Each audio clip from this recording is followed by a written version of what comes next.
मानना पड़ेगा, वरना आपको अंधभक्त बनाकर आपकी कमाई हुई खूने जिगर की कमाई से तिजोरियां भरी जा रही है, भरी जाएगी। इसको लिख लो। और इसके लिए जरूरत इस बात की है कि खूने जिगर की कमाई का इस्तेमाल तालीम पर करो। बच्चों को पढ़ा दो, बच्चों को पढ़ा दो। इतनी बड़ी आबादी है, चले जाओ मुंबई, दिल्ली। इधर मैं जब जाता हूं, आंध्रा, हैदराबाद, कर्नाटका, 80% होटलों में 80% होटलों में हमारे बच्चे मिलते हैं इसे लाकर के। 80%। मैं तेरे घर का आईना तुझी को दिखा रहा हूं, देख ले तू कहां खड़ा। 80% बच्चे।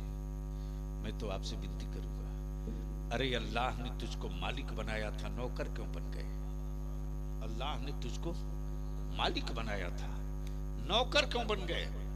मालिक मालिक होता है, नौकर नौकर होता है।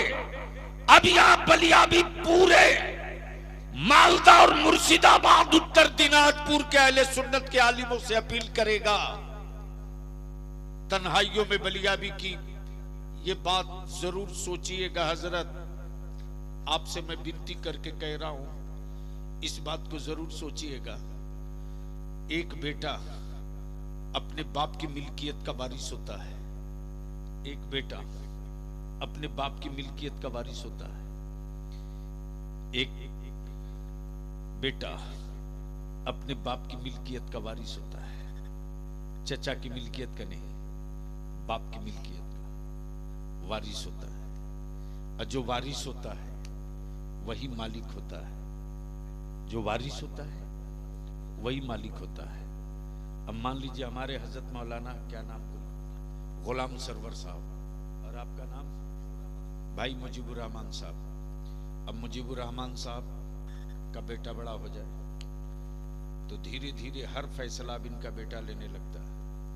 इसका मतलब यह है कि विरासत, मालिकाना हक ट्रांसफर हो चुका है, मालिकाना हक ट्रांसफर हो चुका है।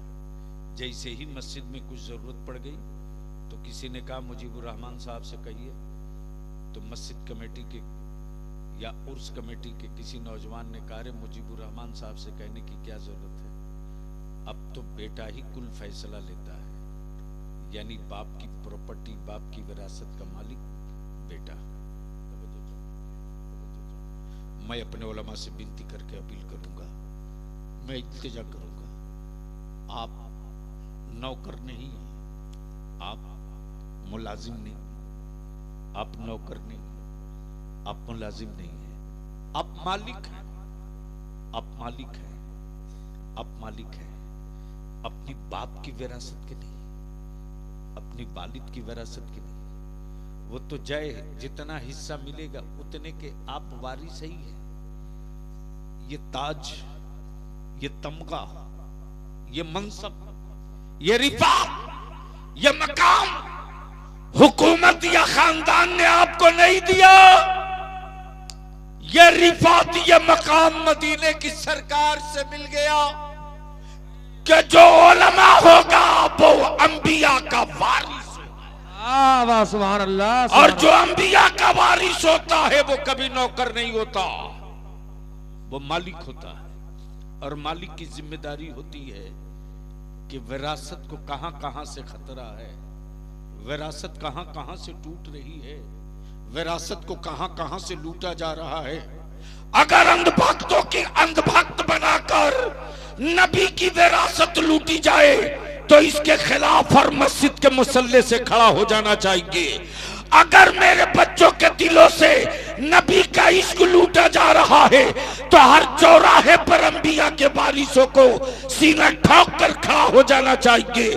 रसूलुल्लाह की इज्जत के ऊपर कोई हाथ डाल रहा है तो हर बाजार, हर मार्केट में अंबिया के वारिस को सर पे कफन बांध के खड़ा हो जाए। नारे तकबीर, नारे रिसालत, अज़मते मुस्तफा, अज़मते मुस्तफा, अज़मते वालिदैन, नारे तकबीर, नारे रिसालत। हुजूर गाजी इस्लाम, नारे तकबीर, नारे रिसालत। इतने बड़े मजमे को बलियाबी आज पैगाम दे रहा, पढ़ो। सन 1947 में भारत आजाद हुआ कि नहीं हुआ? बोल के बताओ, डर मत, अरे जोर से बोल। मैं बलियाबी आज तकरीर नहीं, तुझको जबान दे के जा रहा, गट्टा पकड़ करके जो मेरी मस्जिदों की जमीन का कागज मांगे, गट्टा पकड़ के नस दबा देना। सन 1947 में जब भारत की आजादी के बाद बंटवारा हुआ, पार्टीशन हुआ, तो सन 1947 में एक एग्रीमेंट बना, मुआहिदा हुआ दोनों मुल्कों के जिम्मेदारान का। गौर से सुनना, गौर से सुनना, यूट्यूब सुन करके मत दौड़ो, पढ़ो पढ़ो। पता है ही नहीं है कुछ इतिहास भूगोल, और नारा लगाने के लिए देख गर्मा गर्म हो रहा। क्या मुसलमान गजब की चीज है साहब, समझ लिया कि मियां टोली में नारा लगा दिया, जंग जीत गए। होश में रहिए, होश में मेरे अजीज। सन 1947 में जब पार्टीशन हुआ, मुल्क बटा, उस वक्त एक मुआहिदा हुआ, एग्रीमेंट हुआ दोनों मुल्कों के जिम्मेदारान के बीच। भारत हो के पाकिस्तान, बांग्लादेश नहीं बना था, दोनों मुल्कों के जिम्मेदारों में एक एग्रीमेंट हुआ। बाबरी मस्जिद को छोड़कर, चूंकि सन 1935 में बाबरी मस्जिद का मुकदमा अदालत में जा चुका था, बाबरी मस्जिद को छोड़कर बकिया जितनी लिस्ट लेकर लोग घूम रहे हैं, उन सारी मस्जिदों के, सारी इबादत गाहों के लिए, चाहे मस्जिद हो, मंदिर हो, गिरजा हो, गुरुद्वारा हो, चर्च हो, कोई भी हो, एग्रीमेंट है। भारत हो या पाकिस्तान, सन 1947 में जिस मुल्क में जो इबादत गाह है, जिस मज़हब की, वो वैसे ही रहेगी। उसमें कोई हुकूमत या उस मुल्क का कोई आदमी उसको तब्दील नहीं कर सकता। ये क्लियर है एग्रीमेंट। और ये एग्रीमेंट दोनों मुल्कों के जिम्मेदारान ने किया। सुन ले, लोगों के काम की चीज है ये सब। बस कौन मौलाना में पागल रहो, पीटे जाओगे लोग, कोई पूछने वाला नहीं मिलेगा। भारत में कीड़ों के मरने के बाद मातम मचेगा। मुसलमान अगर नहीं सुधरे तो तेरी औलादों के जनाजे पर कोई कपड़ा भी डालने को तैयार नहीं। सन 1947 में जब एग्रीमेंट हो गया, तो फिर ये किस मुल्क से आए हैं भारत में, जो हर रोज मस्जिदों के नीचे क्या क्या को ढूंढ रहे हैं। इसके बाद 1991 में पार्लियामेंट में कानून बना। कब? ये मैं इसलिए कह रहा हूं कि हमारे बच्चे जान जाएं। 1991 में कानून बना, और वो ये कानून ये बना कि बाबरी मस्जिद को छोड़कर स्कूल जाना बेटा, मौलाना को नजराना देने मत जाना। 1991 में पार्लियामेंट में कानून बना, और ये लिख लो, पार्लियामेंट को कानून बनाने का हक है, सुप्रीम कोर्ट का जज नहीं बना सकता। और बलियाबी को इसकी सेहत पर कोई असर नहीं यार, कि कौन जज साहब कितना खुश होंगे और कितना दुखी होंगे। हलक में जब तक सांस बची रहेगी, कानून और मुल्क की सलामती और अमन के साथ अपनी नस्लों के हक की लड़ाई लड़ते रहूंगा। तो कानून बनाने का काम पार्लियामेंट का, कानून बनावे पार्लियामेंट। पार्लियामेंट में जब ये कानून बन गया 1991 में, कि 1947 के कानून को, मुआहिदे को हर कीमत पर भारत में लागू रखा जाएगा। इसके खिलाफ, इन मस्जिदों के खिलाफ, इन दरगाहों के खिलाफ, इन इमामबाड़ा के खिलाफ कोई किसी अदालत में न केस करेगा, न केस कबूल होगा। जब कानून बन गया तब फिर ये चवनिया जज, चवनिया मैं कह रहा हूं, चवनिया डरने की कोई बात नहीं, खम ठोक के बोलूंगा, चवनिया जज जब कानून बन गया, सुप्रीम कोर्ट के जज के मशवरे का नाम कानून नहीं है। यह वो चंद्रचूड़ जो सुप्रीम कोर्ट का जस्टिस था, इसके बाप की तारीख यह पुरानी रही है।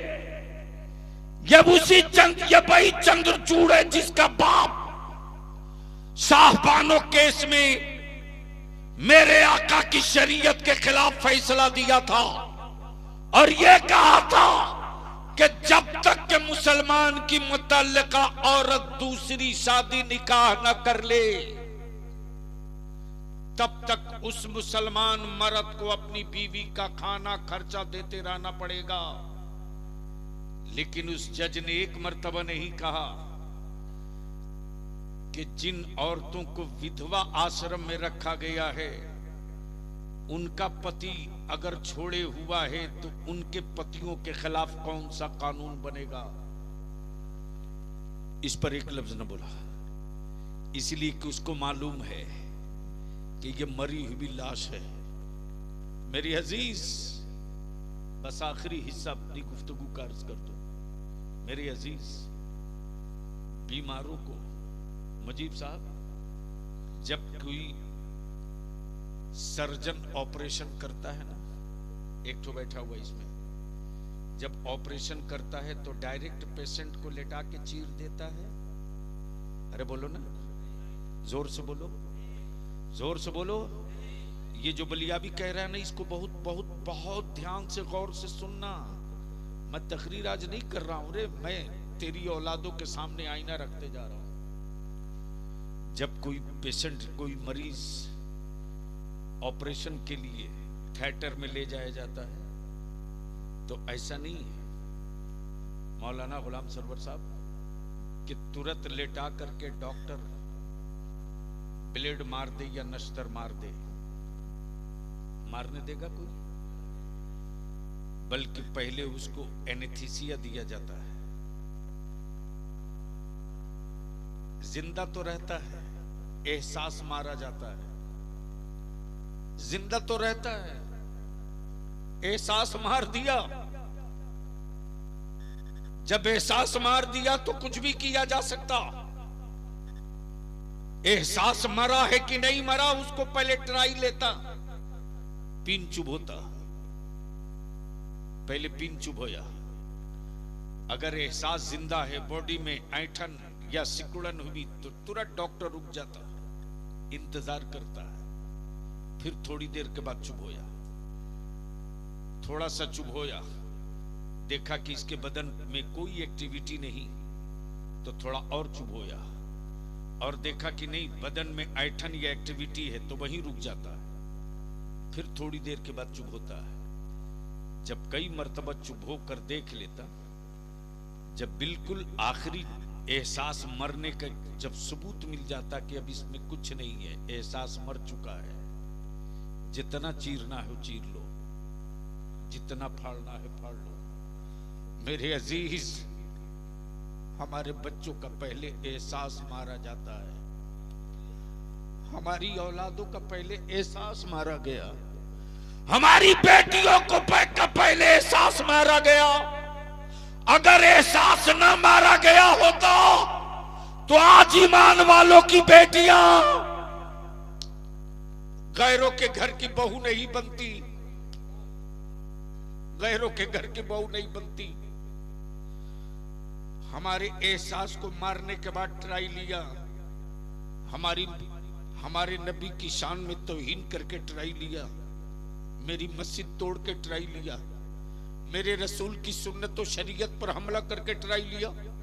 हमारे बच्चों को ट्रेनों में लावारी समझकर गोलियों से शूट करके ट्राई लिया।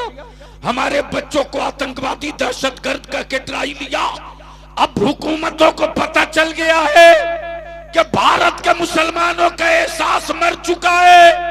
अब इसके साथ जो चाहो वो कर लो, लेकिन हुक्मरानों को अभी भी अगर डर लगता है तो सिर्फ एक चीज से कि बलियों का तसर्रुफ अभी बाकी है, ख्वाजा के करम का झंडा भी सलामत है, अताए रसूल की इनायतों की चादर बची हुई है, इमाम अहमद रजा का दिया हुआ वजीफे इश्क भी सलामत है।